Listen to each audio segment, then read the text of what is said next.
Hero talaga. Hindi lang siya si Superman.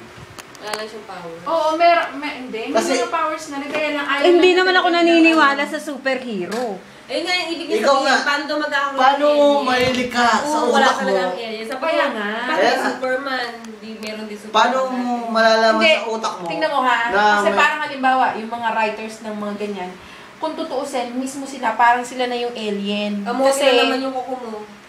ay shit, ano ba naman yan? Nagsarili ka na naman mo. Ano ba yan? Sabi ko sa'yo, huwag ka magsarili. Ano ba yung ba't nag-uuling ng kamay? Burak nga Hindi, lumalabas. ano ko siguro. Ano ba yun? Burak nga lumalabas. Meron bang gano'n? Siyempre, puro itin yung gano'n nagbiyahe ka kaya. Saan magaling yan? Ilan taon ka na ba dito sa Pinas? Suntaon pa lang siya. No? Burak na nga. Sabay kayo ni Papi, no? Alikabok. Gusto bang ano? Baka sa buhok, nangangamot ka tangi. Magabok. Magabok yung travel ko eh. Nagkakamot ka ng ulo yun. Uy, tambucho. Ayun. Pero ako hindi ako naniniwala sa superhero. Hindi ako, pero naniniwala ako na may alien na dito sa mundo. Yun na talaga pinag-uusapan natin, superhero and alien. Hindi, totoo. Naniniwala Hindi, ako paano na may hindi? alien na dito.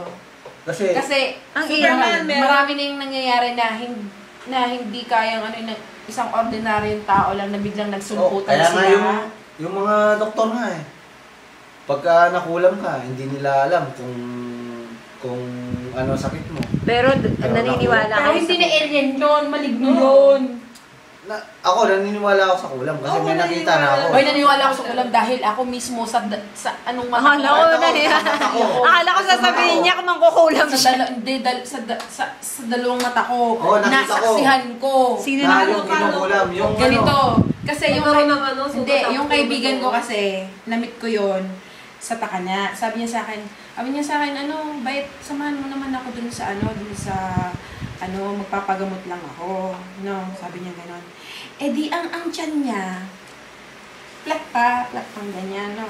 Sabi ko, sige, samahan kita. Di punta kami sa Yeso di Mala, no. Kasi, ang flat ng pupuntahan namin, tingin mo ng, balito ko, Akiva Eager. So, nandun na kami kay Baby Yona, no. Makikita mo, yung niya, yung tiyan niya, lumalaking ganyan.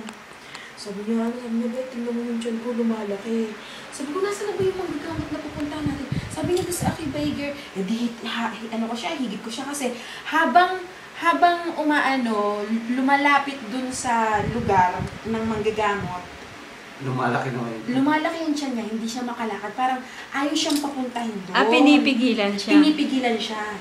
Eh di sabi ko, Dulce, nandito na tayo sa flat. Tataas na tayo. Nakakaya mo pa ba? Sabi niya, hindi ko na kaya, ganyan. Hinila ko siya sa hagdanan. Sino yun? Si Dulce. Kilala ko siya? Hindi yata. Hinila ko siya hanggang sa taas. Sabi ko, ano bang pangalan ng mga gamot? Nakalimutan ko na pangalan. Lorna yata. Lorna. Tapos ko, Ate Lorna, sabi ko gano'n. Higitin natin hinihigit niya si Dulce. Ako, ginaganyan ko siya, no?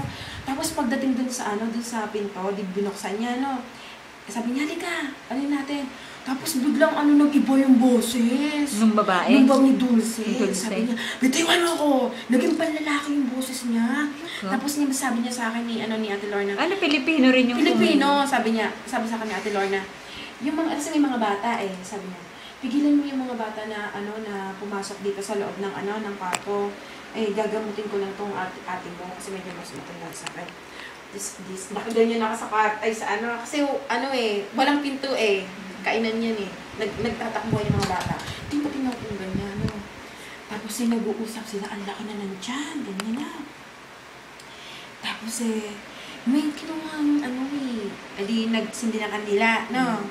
Tapos may kinuha siyang parang toothpick. Sa daliri niya, dito, ginanon, sabi niya, sino ka? Anong kailangan mo sa babaeng ito? Magsalita ka.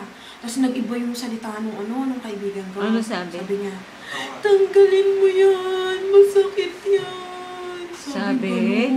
Naiyak, sabi niya, hindi, sabihin mo sa akin kung sino ka.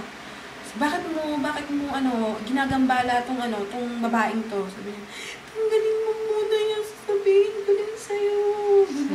Tapos alam mo, narinig ko na umamin, sabi niya, ang pangalan, may nagpakulam daw sa kanya, ang pangalan ng ulam, Mirna.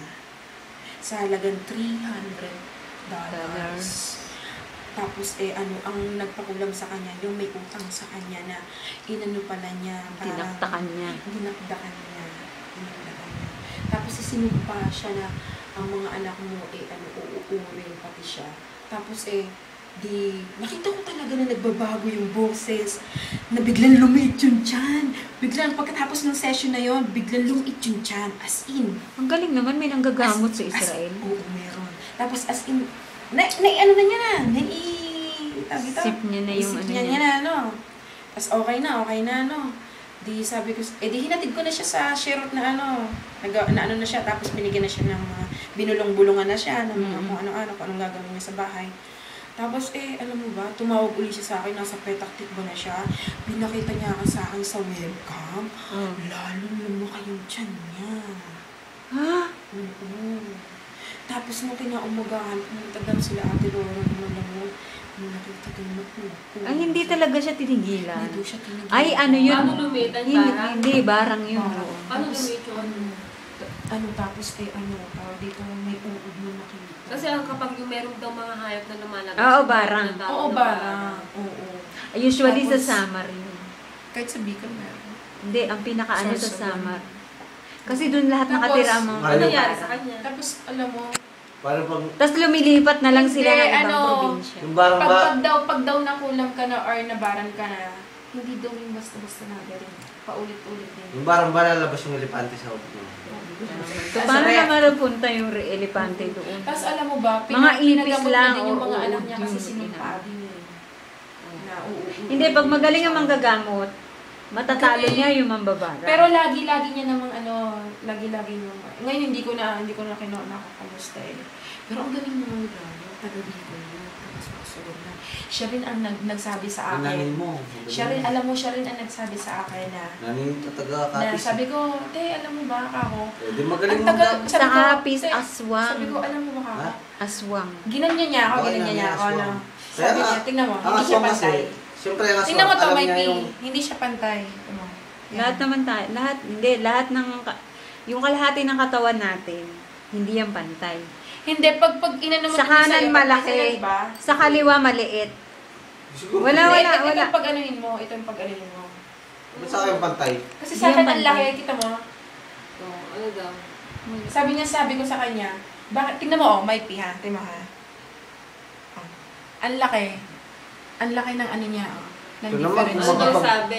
Teorya, Tapos sabi yung ko sa kanang, kanya, kanang sabi ko sa bahagi kanya, mo, hindi sabi ko sa pantay kanya, sa "Eh, kaliwa. bakit Hindi, laging sa ano, oo naman pag-aralan mo sa ano, pinag-aaralan nyo sa school. hindi pantay. Ang Kalahati ng katawan natin na andito, banda rito malaki, dito maliit. Ang mata, hindi rin pantay. Kaya nga, doon lumabas ang kasabihang nobody's perfect. Kasi Pero sa kahit akin ang katawan kasi, natin hindi dito kasi ang perfecto. mahaba sa kanan. Dito kasi ang mahaba sa kanan. Diba, anong labi na. Wala. Tapos, ang tawag dito, ano ka ba? Sa kanan. Sabi ko, bakit? Yun din yung sa Ate Lorna. Sabi ko, bakit ka ako ano? Wala. Ako niya sa sarili niya. Sabi ko, ang tagal-tagal hindi pantay yung ano. Ano lang nangyari? As in, ganyan. Alam Tayo mo, muna. Tayo muna. meron dyan. Tapos Meron wala. Kikitain Tapos niya. Kikitain niya lang. Yun na nga sabi niya sa akin, alam mo ba, Inay, simula nung bata ka pa lang, dun sa Bicol, meron ng ano sa'yo, yung nakalaro ka na nung bata ka. Dun yun sa likod ng bahay ng lola mo na meron dong balon, tapos meron dong tatlong nyog, uno ng nyog na magkakasunod. Totoo yun. Totoo yun.